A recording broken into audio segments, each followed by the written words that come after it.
नमस्कार साथियों, मेरा नाम है आर के सिंह। संस्कृति पीसीएस यूट्यूब चैनल पे आप सभी का स्वागत है। आज के एपिसोड में हम बात करने वाले हैं एक बड़े ही गंभीर बीमारी की, जो भारत के संदर्भ में खास तौर पे चर्चा में है। और ये कहा जा रहा है कि भारत में नई महामारी बन रहा है फेफड़े का कैंसर। तो फेफड़े से जुड़े हुए जो बीमारियां हैं उनमें जो कैंसर है वो खास तौर पे चर्चा में है। और चर्चा में एक और कारण है, क्योंकि देश का दिल या कहें देश की जो राजधानी दिल्ली है, वहां पर इसकी जो राष्ट्रीय दर है उससे लगभग 7 गुनी तेजी से फेफड़े का जो कैंसर है वो अपना जो पैर है वो पसारा। इस कारण से देखें तो देश की जो राजधानी है उसकी जो स्थिति है वो फेफड़े के कैंसर के संदर्भ में काफी दयनीय है। तो इसी मुद्दे की चर्चा करने वाले हैं। इससे जुड़े हुए जितने भी अहम आंकड़े हैं, जो बीमारी है फेफड़े का कैंसर, इससे जुड़े हुए जो अहम पहलू हैं उन पर हम डिटेल से चर्चा करने वाले हैं। चलिए देखते हैं सबसे पहले कि आखिर न्यूज क्या है। तो न्यूज आपके सामने दी गई है। भारत में नई जो महामारी है वो बन रहा है फेफड़े का कैंसर। और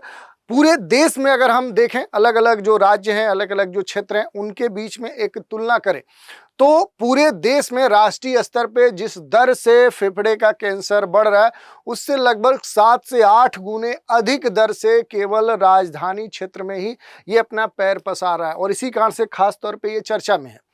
फेफड़े का जो कैंसर है न केवल भारत में बल्कि पूरे दुनिया में ये कैंसर से होने वाली जो मौतें हैं उनमें सबसे महत्वपूर्ण कारण माना जाता है फेफड़े का कैंसर।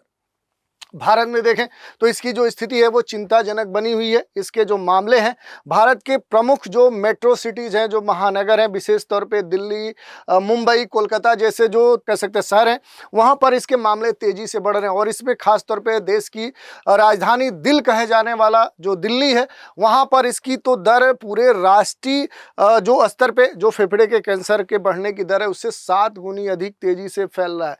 विशेषज्ञ इसे नॉन स्मोकर कैंसर महामारी की तरह देख रहे हैं, जहां धूम्रपान के बिना भी लोग कैंसर का शिकार हो रहे हैं। जैसे कि कुछ एक्टिव स्मोकर होते हैं जो खुद स्मोकिंग करते हैं, खुद इस तरह के जो कह सकते धूम्रपान है वो करते हैं, लेकिन उसकी हद में, उसके क्षेत्र में जो लोग वहां रहते हैं वो भी क्या हो जाते हैं कि उसकी हद में आ जाते हैं और पैसिव स्मोकर के तहत इससे पीड़ित हो सकते हैं।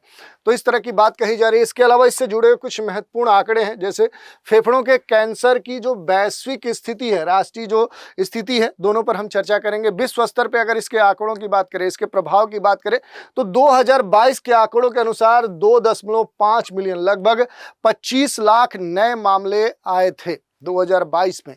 और ये सभी प्रकार के कैंसर का आप देखेंगे तो लगभग एक बड़ा हिस्सा है, 12.4%। तो एक तरह से देखेंगे तो इसका जो प्रभाव है कैंसर के अलग अलग जो प्रकार हैं उनमें सबसे बड़ा ये कारण बन रहा है। और ये कहा जा रहा है कि हर वर्ष 18 लाख से अधिक, ये देखिए आंकड़ा और भी बड़ा है, 18 लाख से अधिक प्रति वर्ष क्या होते हैं लोग फेफड़े के कैंसर से उनकी क्या हो जाती है, उनकी मृत्यु हो जाती है। और ये दुनिया का सबसे बड़ा जानलेवा कैंसर बन चुका है। तो यही कैंसर क्या है कि सबसे खतरनाक दुनिया में साबित हो रहा है, जिससे दुनिया भर में प्रति वर्ष 18 लाख से भी अधिक लोग अपनी जान गंवा रहे हैं। भारत के संदर्भ में कुछ आंकड़ों की बात करें तो अभी जो लेटेस्ट आंकड़े हैं वो तो अनुमान पर आधारित है, लेकिन जो डेटा आए हैं 2020 में, ये कहा गया कि भारत में लगभग 79,221 नए मामले आए थे और जो डेथ हुई थी फेफड़े के कैंसर से वो 70,264 है। ये 2020 के आंकड़े हैं। और ये कहा जा रहा है कि 2025 तक एक अनुमान है कि 81,219 से अधिक लोगों की मृत्यु हो सकती है। तो ये जो आंकड़े हैं ये काफी चौंकाने वाले हैं। और ये भी कहा जा रहा है कि भारत जैसे क्षेत्रों में जहां पर अभी भी बहुत सारे आधारभूत या मेडिकल से जुड़ी हुई जो सुविधाएं वो नहीं होने के कारण 50% से अधिक जो मामले हैं उनकी पहचान तब होती है जब कैंसर क्या होता है, सबसे लास्ट स्टेज में पहुंच जाता है। और इसी कारण से भारत में इसके इलाज की स्थिति रही नहीं पाती है।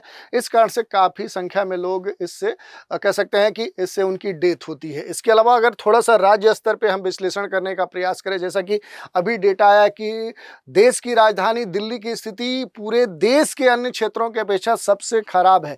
और पूरे देश में जो फेफड़े के कैंसर से होने वाले जो मामले आ रहे हैं उनकी जो दर है उससे 7 गुना अधिक दर राष्ट्रीय राजधानी क्षेत्र का है। और इस कारण से देखें तो ये काफ़ी चौंकाने वाले मामले हैं। यही नहीं, ये कहा जा रहा है कि प्रति 1 लाख जनसंख्या पर जो फेफड़े के कैंसर है उनके जो मामले हैं वो 14.6 दिल्ली में है।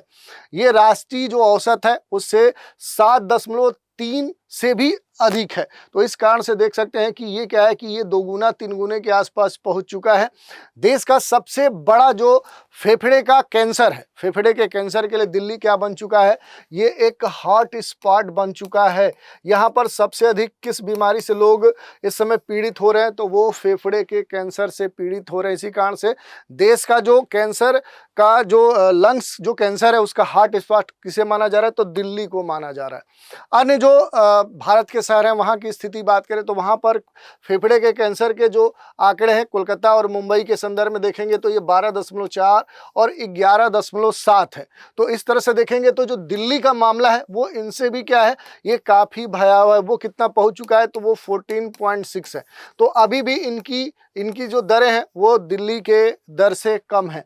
लेकिन यहाँ भी देखेंगे तो बड़े स्तर पे फेफड़े के कैंसर का प्रभाव अब देखने को मिल रहा है। देश के अन्य जो प्रभावित राज्य महाराष्ट्र, उत्तर प्रदेश, तमिलनाडु, पश्चिम बंगाल, कर्नाटक, इन राज्यों में भी देखेंगे तो जो एक शहरीकरण है, अर्बनाइजेशन है, इंडस्ट्रियलाइजेशन है, जो औद्योगिकरण हो रहा है, उस औद्योगिकरण और शहरीकरण में तेजी से वृद्धि होने के कारण यहाँ भी जो फेफड़े का कैंसर है, जो लंग कैंसर है, उसका जो प्रभाव है वो काफ़ी तेजी से बढ़ रहा है। उत्तर भारत की स्थिति बात करें तो उत्तर प्रदेश, पंजाब, हरियाणा, ये जो 3 राज्य हैं ये काफ़ी प्रभावित है, क्योंकि इन राज्यों में आप देखेंगे तो जो बीड़ी होती है, इस बीड़ी या कह सकते हैं इस धूम्रपान का जो सेवन है वो सबसे अधिक देखने को मिलता है। तो बीड़ी और तंबाकू का जो इस्तेमाल है आप देखेंगे यूपी, पंजाब, हरियाणा में एक कल्चर है, और इस कारण से देखेंगे, या फिर इसके अलावा अगर देखेंगे तो जलवायु जो प्रदूषण है इन राज्यों में काफ़ी अधिक है। इसके अलावा भी कई सारे कारण हैं जिन कारण से देखें तो इन क्षेत्रों में लंग्स के जो कैंसर है वो अधिक देखने को मिलते हैं। और दूसरी बात कि ग्रामीण क्षेत्रों में जो तंबाकू का सेवन है, जैसे हरियाणा और पश्चिमी उत्तर प्रदेश में जाएंगे तो तंबाकू का जो सेवन है वो काफ़ी अधिक है। जो हुक्का पीने का एक कल्चर है वो वहाँ पर बहुत अधिक चलता है। इस कारण से देखें तो इन क्षेत्रों में जैसे पंजाब और पश्चिमी जो उत्तर प्रदेश है और जो हरियाणा है, यहाँ पर देखेंगे तो इसके मामले में जो वृद्धि है, यानी कि जो लंग्स का कैंसर है, फेफड़े का जो कैंसर है वो और तेजी से बढ़ रहा है। तो इस तरह के जो महत्वपूर्ण कारण है वो देखने को मिले हैं।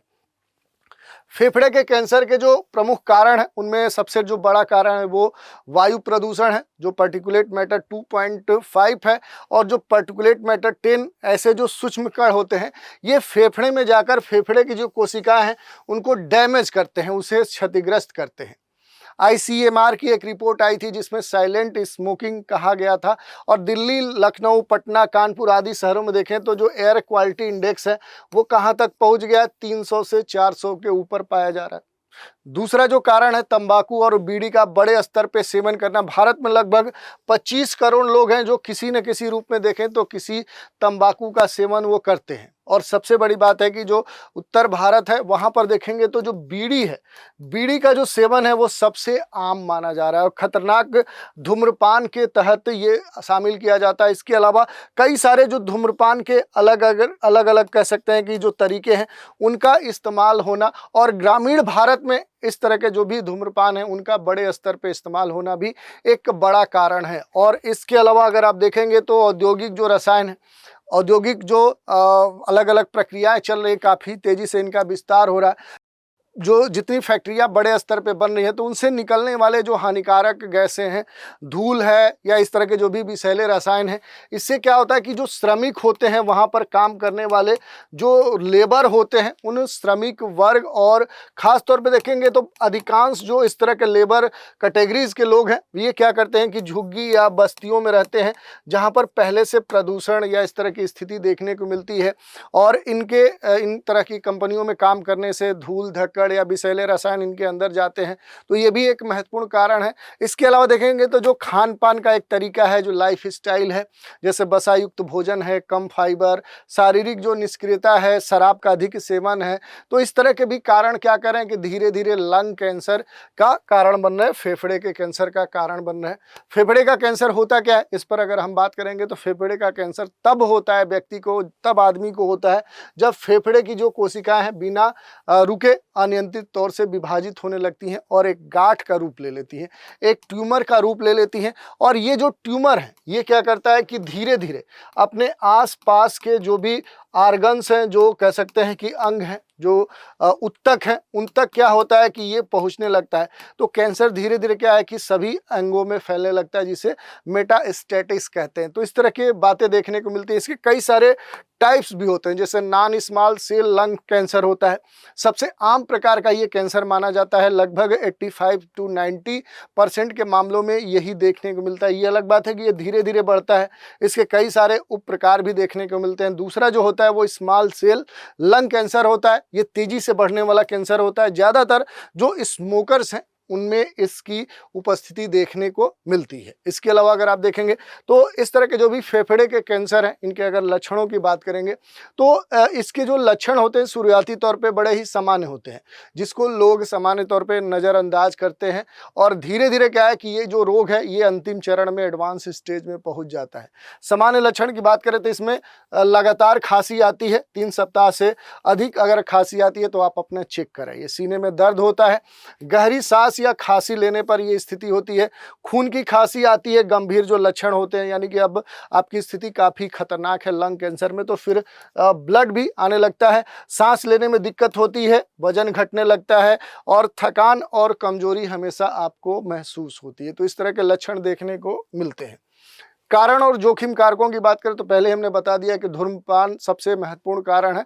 80% से अधिक मामलों में यही देखने को मिलता है। और सामान्य तौर पर धूम्रपान की बात करें तो बीड़ी, सिगरेट, सिगार या फिर कहें ड्रिंकिंग या इस तरह के जो भी गुटखा है, ये सारे उत्पाद इसके कारण हैं।